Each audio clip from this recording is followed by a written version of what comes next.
అవును సార్, వాళ్ళు చెప్పినవన్నీ నిజాలైతే నేను చెప్పినట్టుగా రాసి ఇవ్వమనండి.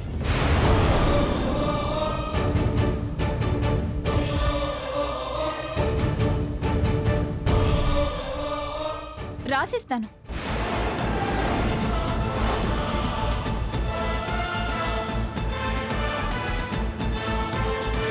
వద్దమ్మా, ఆ రాతల్ని అడ్డు పెట్టుకొని వాళ్ళు ఏమైనా చేస్తారు. ధర్మం మన పక్కనున్నప్పుడు అధర్మం ఏమీ చేయలేదమ్మా.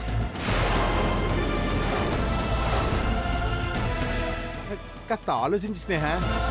భయపడాల్సిన అవసరం ఏమీ లేదు నాయుడు బాబా. అరే పేపర్ పెన్ ఇవ్వండిరా.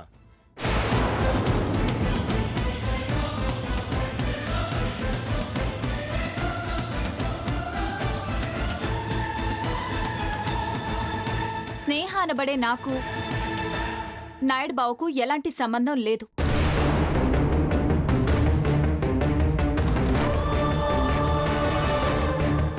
అసలు మా ఇద్దరికి పెళ్లి కాలేదు.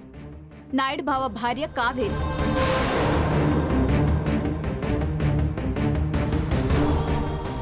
కావేరి మాత్రమే ఆయన భార్య.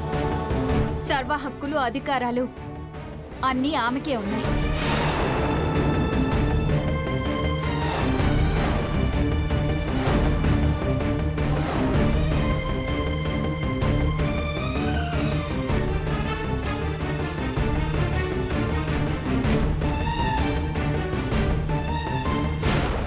ఎస్ఐ గారు, ఆవిడ చెప్పినట్టు రాసిచ్చాను.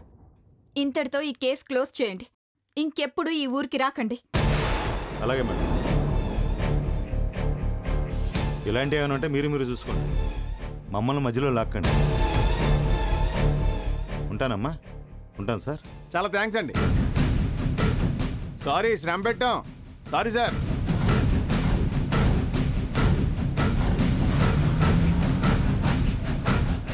ఊపింది చాలల్లుడు గారు.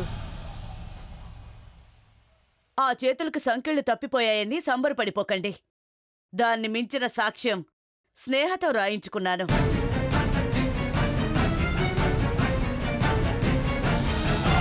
మీ యావదాస్తిని మేమే దక్కించుకోవడానికి ఈ ఒక్క పేపర్ చాలు.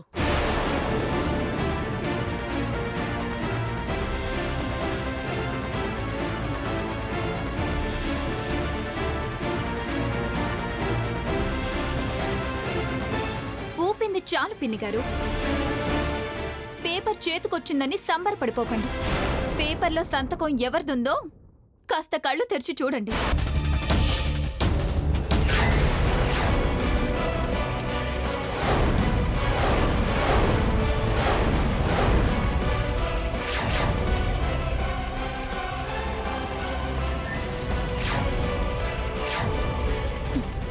మోసం, దగ, కుట్ర.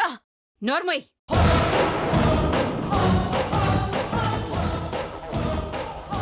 ఇంకొక మాట మాట్లాడితే మళ్ళీ మాట్లాడడానికి నాలుక లేకుండా చేస్తాను. నువ్వు ఇంకేమన్నా చెప్పాలా? ఇంకేమన్నా అబద్ధం చెప్పాలనుకుంటే చెప్పేయి. నేను చూడాలనుకుంటున్నాను నన్ను మోసం చేయడానికి నువ్వు ఎంత నీచానికి దిగజారగలవు అని. ఎందుకు ఆలియా, ఎందుకు నువ్వు ఇలా చేసావు? నీకు తెలుసు కదా, నానమ్మ తర్వాత నీ ఒక్కదానిని కదా నేను పూర్తిగా నమ్మేది. ఏమన్నావు నువ్వు? ఈ మధ్య అన్నిటినీ మర్చిపోతున్నావా? అది చాలు. వాటిలో ఉన్న శక్తి విషయాన్ని గ్రహించి మనకు వివరిస్తాయి.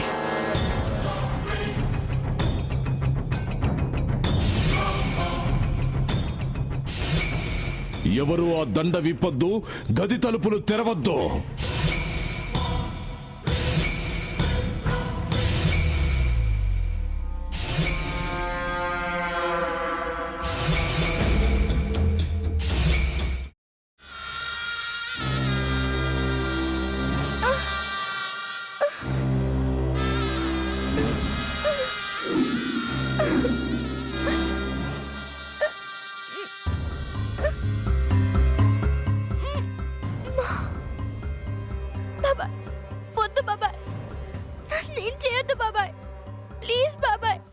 నీకు నిజం తెలిసినప్పుడే నా ఆలోచనలో నువ్వు చచ్చిపోయావు.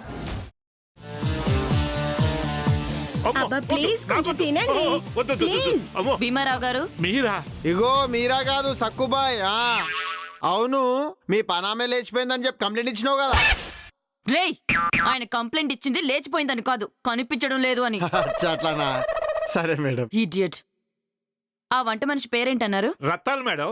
ఏం పెద్ద మంచి, నీ వంట మంచిని కూడా మేడం అని పిలుస్తావా? రేయ్ హాఫ్ బ్రెయిన్,